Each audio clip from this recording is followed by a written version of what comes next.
नमस्कार, जोहार। मैं हूं श्रुति कुमारी और स्वागत है आपका स्वास्थ्य चर्चा की इस कड़ी में। दूरदर्शन के इस कार्यक्रम में हम आपको स्वास्थ्य से जुड़ी सारी बातें बतलाते हैं। इस क्या रोग हो सकते हैं, किस प्रकार के इसके इलाज हैं, इस सब के विषय में आपसे हम बात करते हैं। आज हम आपसे बात करेंगे स्त्री रोग एवं आयुर्वेदिक इलाज के ऊपर। आज इस विषय पर चर्चा करने के लिए हमारे साथ मौजूद है डॉक्टर नमस्कार, बहुत बहुत धन्यवाद यहाँ आने के लिए। तो सबसे पहले हम ये समझते हैं कि स्त्री रोग होता क्या है और इसमें कौन कौन सी बीमारियां होती हैं। देखिए, स्त्री रोग स्त्री का अंग जो है एक कॉम्प्लेक्स संरचना है जी। और उस सारा सिस्टम जो है उसका हार्मोन पर डिपेंड है। तो जब भी हार्मोन मेन है कि हार्मोन को कैसे कंट्रोल किया जाए। जब हार्मोन गड़बड़ होगा तो सारा रोग होगा। और मेन है कि इसमें हम लोग आयुर्वेदिक चिकित्सा पद्धति दो सिद्धांत पर आधारित है, जैसे वात पित्त कफ। तो इस दोष को कैसे नियंत्रित किया जाए, इसी के फलस्वरूप रोग होता है। गर्भाशय में जैसे वात रोग है कि पित्त रोग है कि कफ रोग है, तो इस तरह से जो भी रोग होता है उसको हम लोग कंट्रोल करते हैं दोष को समन करके। अब दोष को समन कैसे किया जाता है, तो ये है आहार विहार से कर सकते हैं, और दूसरा है औषधि से कर सकते हैं, तीसरा है कि पंचकर्म चिकित्सा से कर सकते हैं। तो इस सारे चीज़ों को हम लोग रोकते हैं। अब है कि जो कॉम्प्लेक्स संरचना है तो उसमें क्या क्या रोग हो सकते हैं। जैसे उसमें रोग होता है एक ठो कष्टार्तव, जिसको हम लोग आजकल बोलते हैं डिस्मेनोरिया। उसके अलावे होता है अनार्तव, माने मासिक का नहीं होना। और तीसरा और रोग होता है जैसे श्वेत प्रदर है आपका, जिसको लिकोरिया हम लोग बोलते हैं। उसके अलावे सिस्ट है जिसको हम लोग पीसीओडी बोलते हैं, पॉलीसिस्टिक ओवरियन सिंड्रोम बोलते हैं, तो वो बीमारी होती है। उसके अलावे और भी उसमें रजोनिवृत्ति के बाद जब मासिक बंद हो जाता है महिलाओं का, तो रजोनिवृत्ति में भी समस्या होने लगती है। तो एक हुआ कि जिस समय मासिक आया उस समय समस्या हुआ, और एक हुआ कि रजोनिवृत्ति हो गया जब मेनोपॉजल हुआ, तब उसको हम लोग मेनोपॉजल सिंड्रोम बोलते हैं। तो इस तरह से ये सारे रोग इसमें होते हैं। अब रहा कि वातज है कि पित्तज है कि कफज है, किस तरह कौन सा रोग है। तो जैसे गर्भाशय में जो स्त्री का जैसे वातज रोग का, जिसमें बात का मतलब होता है शूल होना। तो जिस स्थिति में, अगर वैसी स्थिति में जिसको डिस्मेनोरिया है, जिसको कष्ट के साथ मासिक आता है, मासिक आएगा तो उस समय वो रोने लगेगी, छिटपटाने लगेगी, 2-3 दिन तक पेट में दर्द होगा। जैसे ही मासिक आता है उसके 3 दिन पहले से उसको महसूस होने लगता है कि हमको मासिक होगा, और उस समय वो कोई तो दर्द से उल्टी होने भी लगता है, और पेड़ों में दर्द होने लगता है, कमर में दर्द होने लगता है। तो ये वातज शूल के लक्षण है या वातज प्रवृत्ति के लक्षण है। तो इनको हम लोग माने कैसे दूर करेंगे। अब दूसरा है एक पित्तज प्रवृत्ति। पित्तज प्रवृत्ति में देखते होंगे कि बहुत सा महिलाओं को चेहरे में दाना दाना निकल जाता है, या जलन जैसा महसूस होता है, और उसमें थोड़ा अधिक मासिक होगा या लगातार होते रहेगा कुछ दिन तक। तो ऐसी स्थिति में इसको हम लोग पित्तज व्याधि बोलते हैं। और तीसरा होता है कफज। तो कफज हुआ कि जिसमें स्त्री थोड़ा मोटी हो जाती है, और उनको मासिक भी थोड़ा थोड़ा होता है। बहुत सा हम लोग देखते हैं कि उसी में थायराइड जांच कराते हैं, तो थायराइड बढ़ा हुआ भी मिलता है। तो ये सारे रोग जो हैं वो गर्भाशय जनित रोग हैं, और इसको हम लोग जोनि व्यापद रोग बोलते हैं इसको, जो इस तरह के रोग को। तो अब इसमें स्त्री रोग चिकित्सा में जो है सबसे पहले है कि हार्मोन को कैसे बैलेंस करके और मासिक को ठीक किया जाए। जी। हैं तो मासिक को ठीक करने के लिए जिसको डिसमेनोरिया है, बहुत से महिलाओं को डिसमेनोरिया होता है, तो जिनको मासिक अगर दर्द के साथ आता है, जी। उल्टी होती है, बार बार कमर दर्द होता है, तो उनको साधारण इलाज के लिए हम लोग बोलते हैं कि बोतल में गर्म पानी भर के अपने पेट पर लुढ़काएं, उससे उनको आराम मिलेगा और मासिक होगा। उसके अलावे दवा भी इसमें है। जी। दवा है कि जैसे अशोका से बना हुआ जो दवाई आती है, जैसे अशोका कोडियल है ना, या एमिकोडियल है, इस तरह से बहुत नाम से बना हुआ दवा आता है। तो उनको 3 महीना तक हम लोग 2 चम्मच सुबह शाम देने से उनका मासिक का दर्द चला जाता है। उसके अलावे अगर मासिक का दर्द फिर भी रहता है तो हम लोग उसमें उसके लिए बोलते हैं कि शंख भस्म का एक घरेलू नुस्खा बता दे रहे हैं। शंख भस्म को खरीद के 10 ग्राम ले आवें और उसको गुड़ में बना करके, गुड़ में छोटी छोटी गोली बना लें, और उस गोली को अगर एक एक टैबलेट 3 बार जिस समय मासिक होता है उस समय अगर खाएंगे तो उससे उनको आराम मिलेगा। अब हाँ, अब रहा पीतज का। पीतज में है कि जिनको एकदम जलन होते हैं, शरीर में होने लगता है जी। बार बार उनको पेशाब करने की इच्छा होती है, बहुत लोगों को दस्त भी हो जाता है मासिक आते समय, है ना। तो वैसी स्थिति में हम लोग पित्त शामक दवाई दिया जाता है। पित्त शामक माने पित्त को कम करने वाला, वैसा आहार को कम करना, उसमें रुक्ष आहार नहीं दिया जाता है, पित्त शामक आहार दिया जाता है। तो उसके लिए है कि ठंडा, जैसे उस उड़हुल का फूल है, हम लोग घरेलू इलाज में बता देते हैं कि उड़हुल का फूल है, उस उड़हुल के फूल को पीस करके और थोड़ा सा मिश्री मिला करके पिलाने से पीतज व्याधि जो दूर हो जाती है। और वैसी स्थिति में इस स्थिति में उनको तनाव भी बहुत होता है, मानसिक टेंशन, तनाव वगैरह होता है, तो उसको भी हम लोग मेडिटेशन के द्वारा, जिसको हम लोग बोलते हैं, उसको हम लोग दूर करते हैं, या योगा करा के भी उसको दूर किया जा सकता है। और तीसरा हुआ कफज। कफज टाइप का जो हुआ उसमें है कि औरत मोटी हो जाएगी, मासिक कम होगा और या अधिक होगा बहुत दिन तक, तो उसके लिए भी हम लोग जो सिरप आता है, जो अशोका कोडियल है या एमिकोडियल है, उसको 2 चम्मच सुबह शाम देते हैं। और उसके साथ में एक रजह परिवर्तनी बटी घर का बना हुआ, चाहे बाज़ार में बना हुआ मिलता है, उसको 2 गोली सुबह शाम 1 हफ्ता देने से वो मासिक जो है ठीक हो जाता है। तो डॉक्टर साहब, आपने बताया कि मासिक में कैसे किस प्रकार की दिक्कतें हो सकती हैं और उसका कैसा इलाज है, पर ये होता क्यों है, ये दर्द क्यों होता है, या फिर ये जो मोटापा आ जाता है, कम मासिक का होना, ये सब क्यों होता है, किस वजह से? इसका कारण यही है कि आजकल जो लाइफ स्टाइल है, जो जीवन शैली है, वो महिलाओं का ठीक नहीं है। जैसे बहुत सा फास्ट फूड खाना, जो लोग फास्ट फूड खाते हैं वो स्त्रियां ही मोटी हो जाती हैं। चटपटा चीज़ खाना, तो इन सब कारणों से मासिक बिगड़ते हैं, माने खराबी हो जाती है और मासिक दर्द के साथ या बहुत ज़्यादा होने लगता है। तो वैसे उनको जो है माने मासिक को ठीक करने के लिए ये सब हम उपाय बताएं। तो गर्भाशय में और किस प्रकार की बीमारियां हैं जो देखने को मिलती हैं स्त्रियों में? देखो, गर्भाशय में सबसे जो मोस्ट प्रॉब्लम अभी है, जो उसको हम लोग बोलते हैं बांझपन वगैरह, है ना। और एक दूसरा बीमारी है जिसको हम लोग बोलते हैं श्वेत प्रदर, और उसी में है एक माने रक्त प्रदर भी उसको होता है। तो श्वेत प्रदर में क्या होता है कि स्त्रियों के जोनी से एक तरह का सफ़ेद स्राव निकलता है, और वो चिपचिपा हो जाता है, और कभी कभी उसमें ऐसा होता है कि बदबू भी होने लगता है।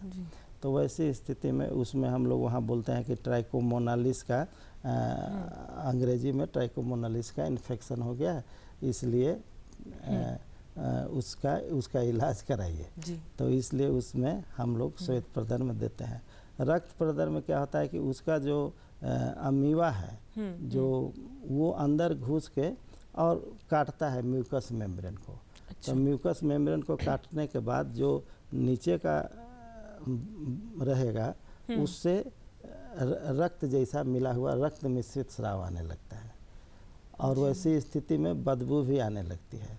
तो वो थोड़ा कठिन है, उसके लिए है कि हम लोग बस्ती वगैरह देते हैं या उत्तर बस्ती का उसमें प्रयोग किया जाता है या डूस का प्रयोग किया जाता है या हम लोग बोलते हैं कि सफाई पर विशेष ध्यान दीजिए, सफाई पर विशेष ध्यान दीजिए, क्योंकि सफाई नहीं रहने से ही अधिक प्रॉब्लम होता है।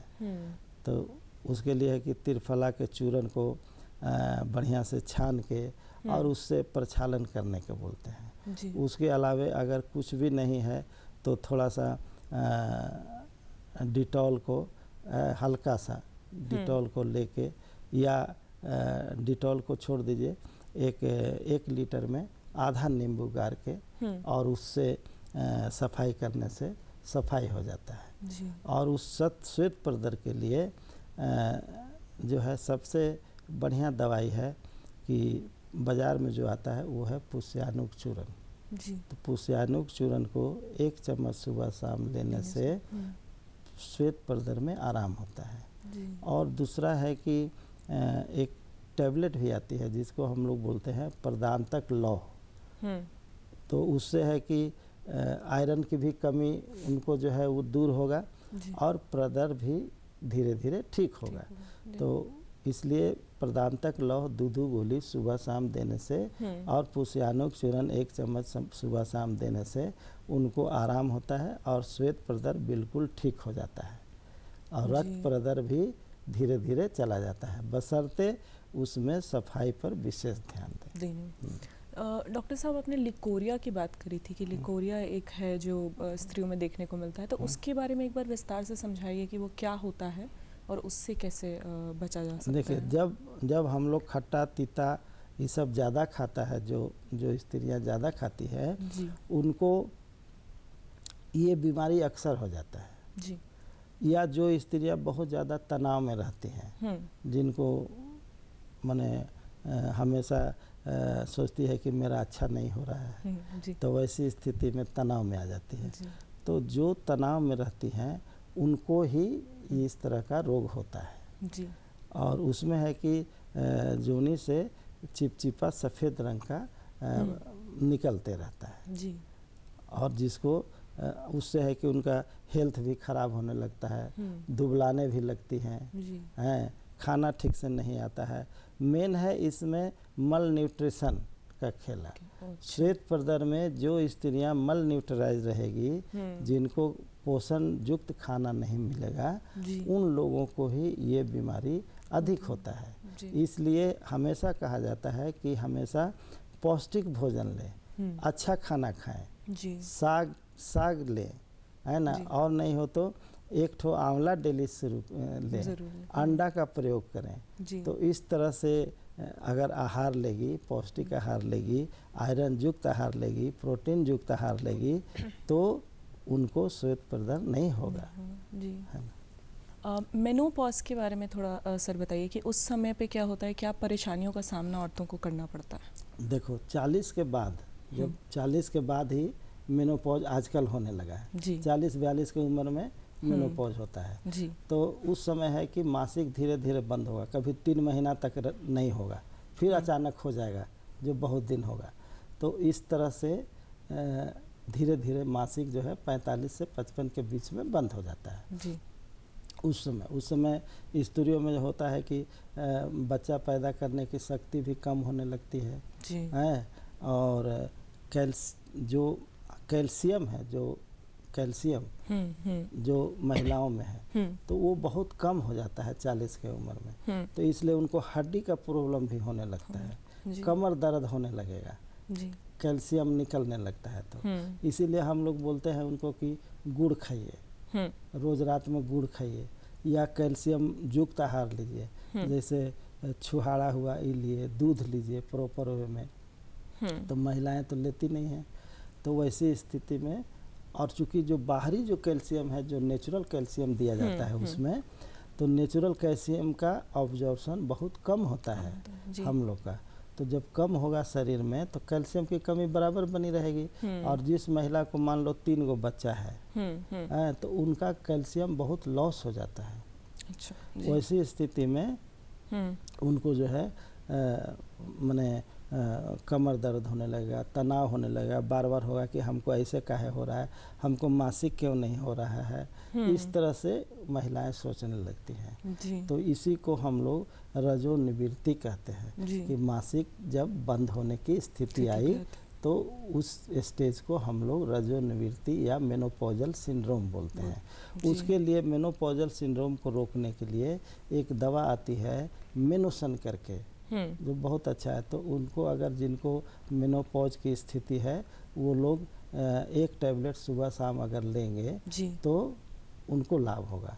या दूसरा सतावर जो होता है, सतावर जो मिलता है अपना घर में होता है, तो उस सतावर को कूट लें और उसको हलवा जैसा बना लें और 1 चम्मच सुबह शाम लेने से उनको फायदा होता है। जी, कितने समय तक इसको लेना चाहिए? जब सतावर की जो आप बात कर रहे हैं, मेनोपॉज शुरू हुआ उस समय से शुरू करके कब तक? उसको मेनोपॉज जैसे शुरू हुआ उसके पहले से ही लेने लगे। पहले से? हाँ, पहले से लेने लगे। और जब तक उसको तो हम लोग लंबा भी ले सकते हैं, वैसा कोई दिक्कत नहीं है तो उनको उसमें आराम मिलेगा। जी डॉक्टर साहब, बांझपन की बात कर रहे थे हम, जो गर्भाशय में होता है, उसकी क्या वजह होती हैं और क्या उससे भी बचाव किया जा सकता है पहले से? हाँ, बिल्कुल बिल्कुल बचाव कर सकते हैं उसमें। इसमें है कि पहले जो महिला है उसको, महिलाओं को पहले जो है फास्ट फूड एकदम बंद करना चाहिए। फास्ट फूड बंद होगा तब आराम होगा। वैसी स्थिति में उनको जो है, अब बांझपन में हम लोग देखते हैं कि क्या सिचुएशन होता है। बांझपन में कुछ गड़बड़ियाँ पुरुष में होती है और कुछ गड़बड़ियाँ स्त्री में होती है। जो स्त्री में गड़बड़ी होती है, जैसे मासिक का नहीं आना, मासिक का अधिक आना, मासिक का कम आना, ये सारा बांझपन के लक्षण है। उसके अलावा गर्भाशय में कोई सिस्ट होना, कोई गांठ पड़ जाना, इस तरह का आजकल तो बहुत देखने में मिलता है। आजकल हम लोग देखते हैं कि कम से कम जितनी लड़कियां आती है जो हम लोग पास इलाज के लिए, उस सभी में पीसीओडी का सिम्टम करीब करीब मिलता है। आप पीसीओडी का सिम्टम में देखते हैं कि बहुत सी लड़कियों को मोछ निकल जाता है, बहुत सौ को दाढ़ी, ऐसे छू के देखेंगे तो दाढ़ी निकला रहेगा यहाँ पर बाल।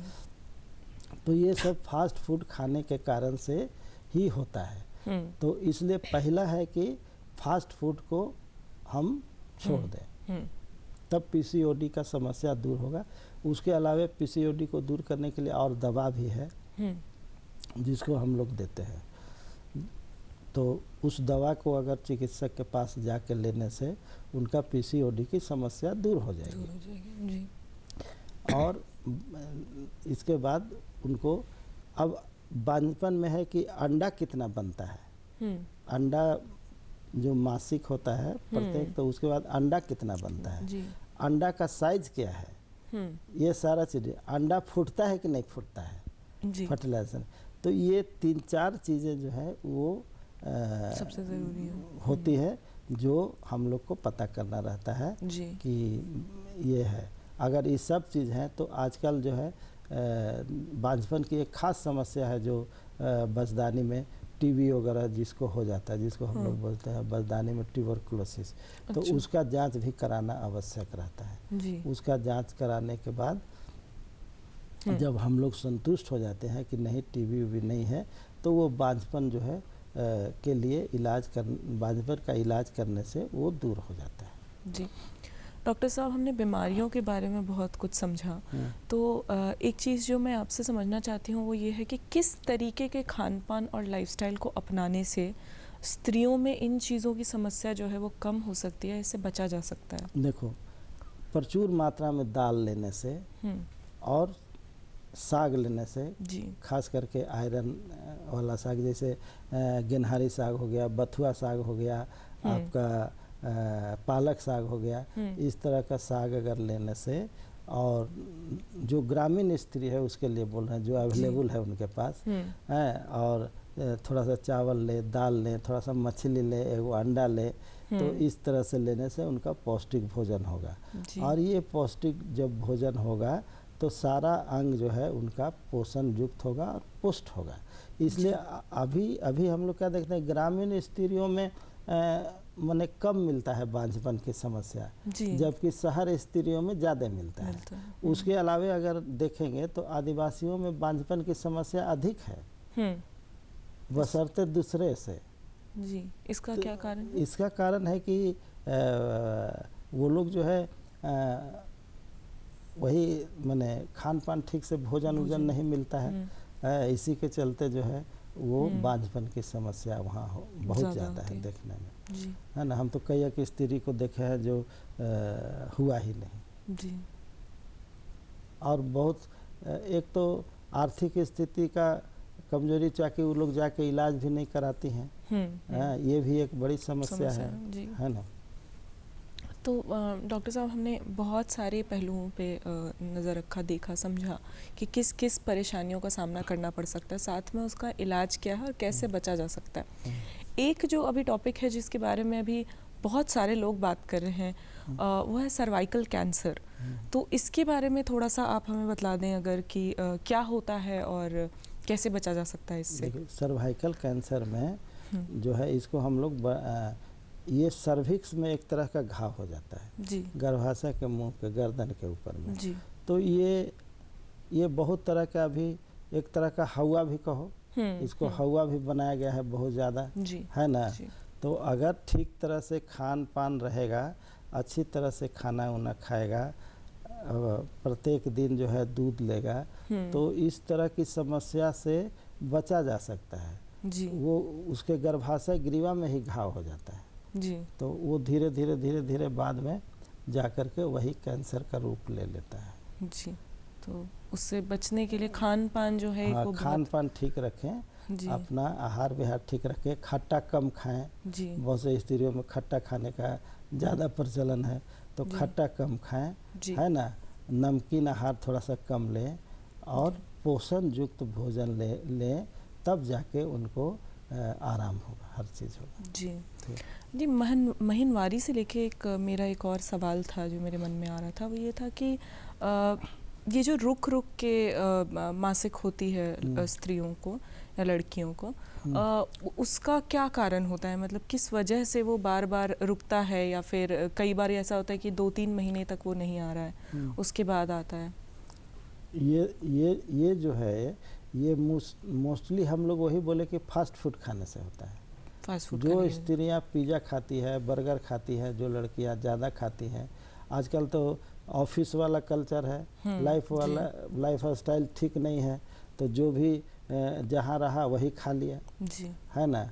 और ऐसी स्थिति में खा लेने से उनको जो है प्रॉब्लम होने लगता है, मासिक छोड़ छोड़ के होगा, ठीक से नहीं होगा जी, 2-3 महीना होगा फिर होगा, तो वैसी स्थिति होती है। दूसरी बात है कि उनको रात्रि जागरण, बहुत ज़्यादा रात्रि में जागरण, जो कारपोरेट में काम करती है, बहुत जगह काम करती हैं, वो लोग जागरण, रात्रि जागरण करती हैं जी। 1 बजे 2 बजे सो रही हैं और सुबह में 9 बजे तक सुतल हैं जी। तो वैसी स्थिति में होता है। इसलिए सुबह उठ करके व्यायाम करना चाहिए, खूब मेडिटेशन करना चाहिए, खुली हवा में घूमना चाहिए, तो इन सारे स्थिति से, और आहार विहार प्रॉपर मात्रा में लें, तनाव को बिल्कुल नहीं रखें, तो वैसी स्थिति में उन जो है ये रोग नहीं होगा जी। तो डॉक्टर साहब, हमने समझा कि किस किस प्रकार के रोग हैं जो स्त्रियों में हो सकते हैं, गर्भाशय से रिलेटेड जो रोग हैं उनके बारे में हमने बहुत कुछ जाना।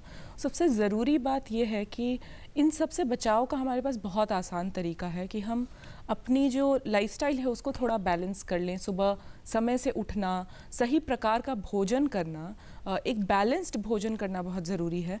साथ में एक्सरसाइज जो है एक बहुत इम्पॉर्टेंट पार्ट होता है स्त्रियों की ज़िंदगी का, तो वो बहुत ज़रूरी है करना। हमने और भी बहुत सारी चीज़ें जानी डॉक्टर साहब से कि किस तरीके से आयुर्वेद में इसका इलाज है और स्त्रियां जो इन परेशानियों से गुज़र रही हैं वो कैसे इससे बच सकती हैं। तो अब हम आपसे मिलेंगे अगली कड़ी में किसी नए डॉक्टर के साथ, नए रोग के साथ। डॉक्टर साहब का बहुत बहुत धन्यवाद हमारे पास आने के लिए। अब मैं अपने दर्शकों से भी इजाज़त लेती हूँ। हम आपसे मिलेंगे अगली कड़ी में। धन्यवाद।